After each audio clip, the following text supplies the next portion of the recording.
নমস্কার বন্ধুরা, রিঙ্কু কিচেনে আপনাদেরকে স্বাগত জানাই। চলে এসেছি আজ আমি নতুন একটা রেসিপি নিয়ে। আজকের রেসিপি হচ্ছে ওয়াটারমেলন বা তরমুজের পুডিং। আজ আমি আগার আগার পাউডার ছাড়া তরমুজের পুডিং বানিয়ে দেখাবো। তার জন্য পুরো ভিডিওটা দেখার অনুরোধ রইল। তরমুজের পুডিং বানানোর জন্য প্রথমে আমি একটা তরমুজ থেকে অর্ধেকটা তরমুজ এভাবে ছোট ছোট করে কেটে নিয়েছি। এবার আমি এই তরমুজের জুস বার করে নিব। তার জন্য একটা বাটি নিয়েছি, বাটির ওপর ছাঁকনি নিয়ে নিয়েছি। এবার আমি ছাঁকনির ওপর তরমুজটা এভাবে ঘষবো যাতে জুসটা নিচে পড়ে যায় আর বিচিগুলো ছাঁকনির ওপরে চলে আসে। আমি এভাবে ঘষে ঘষে জুসটা বার করে নিচ্ছি। আপনারা চাইলে মিক্সারে জুসটা বার করে নিতে পারেন, তবে মিক্সারে জুসটা বার করে নিলে এভাবে একবার ছেঁকে নেবেন ছাঁকনাতে। একইভাবে তরমুজ থেকে পুরো জুসটা বার করে নিয়েছি আর ছাঁকনার ওপর বিচিগুলো ফেলে দিলাম। এবার আমি গ্যাসের উপর একটা কড়াই বসিয়ে দিয়েছি আর এই কড়াইয়ের মধ্যে তরমুজের জুসটা দিয়ে দিব। এবার দিয়ে দিচ্ছি হাফ কাপ চিনি। চিনিগুলো জুসের সাথে এভাবে নাড়াচাড়া করে মেল্ট করে নিব। গ্যাসের ফ্লেমটা লো টু মিডিয়ামে করে জুসটা রান্না করতে হবে। চিনিটা আপনাদের পছন্দ মতো কম বেশি ব্যবহার করবেন। জুসের সাথে চিনিগুলো খুব ভালোভাবে মেল্ট হয়ে গেছে।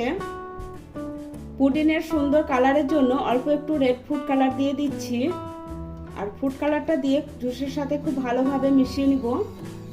আপনারা যদি ফুড কালার ব্যবহার করতে না চান তাহলে ব্যবহার করবেন না।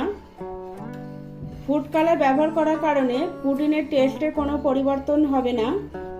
জুসের সাথে ফুড কালারটা খুব ভালোভাবে মিশিয়ে নিয়েছি। জুসটা রান্না হতে একটু সময় লাগবে। অন্যদিকে একটা বাটি নিয়ে নিয়েছি। এই বাটির মধ্যে 2 চামচ কর্নফ্লাওয়ার দেব আর 2 চামচ মতো জল দিয়ে দেব। এবার জল আর কর্নফ্লাওয়ারটা খুব ভালোভাবে মিশিয়ে নিব।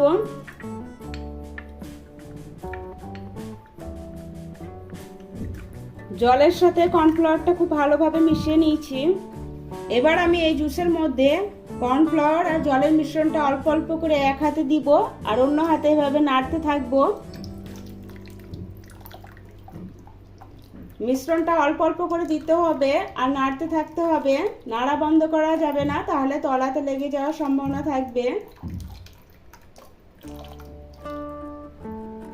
কর্নফ্লাওয়ারটা দিয়ে জুসের সাথে খুব ভালোভাবে মিশিয়ে নিয়েছি। কর্নফ্লাওয়ার দেওয়ার পর এভাবে অনবরত নাড়াচাড়া করে মিশ্রণটা 3-4 মিনিট সময় নিয়ে রান্না করতে হবে। মিশ্রণটা দেখুন আগে থেকে অনেকটা ঘন হয়ে গেছে। গ্যাসের আঁচটা লো টু মিডিয়ামে করে রান্না করবেন, হাই আঁচে রান্না করবেন না, তাহলে নিচের দিকে পুড়ে যাওয়ার সম্ভাবনা থাকবে। মিশ্রণটা আমি 5-6 মিনিট সময় নিয়ে রান্না করে নিয়েছি। পুডিংয়ের জন্য মিশ্রণটা পুরোপুরি রেডি হয়ে গেছে। এবার আমি গ্যাসটা বন্ধ করে দিচ্ছি। একটা বাটির মধ্যে ঢেলে নিচ্ছি আর বাটিতে আমি আগে থেকে বাটার লাগিয়ে রেখেছিলাম।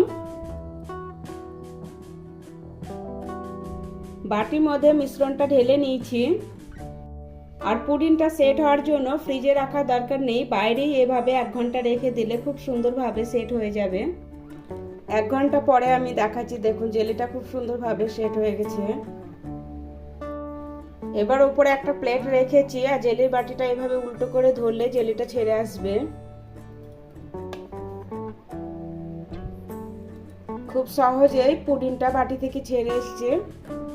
ওপর দিয়ে অল্প একটু শুকনো নারকেল কোড়া দিয়ে দিচ্ছি যাতে দেখতে ভালো লাগবে আর খেতেও ভালো লাগবে।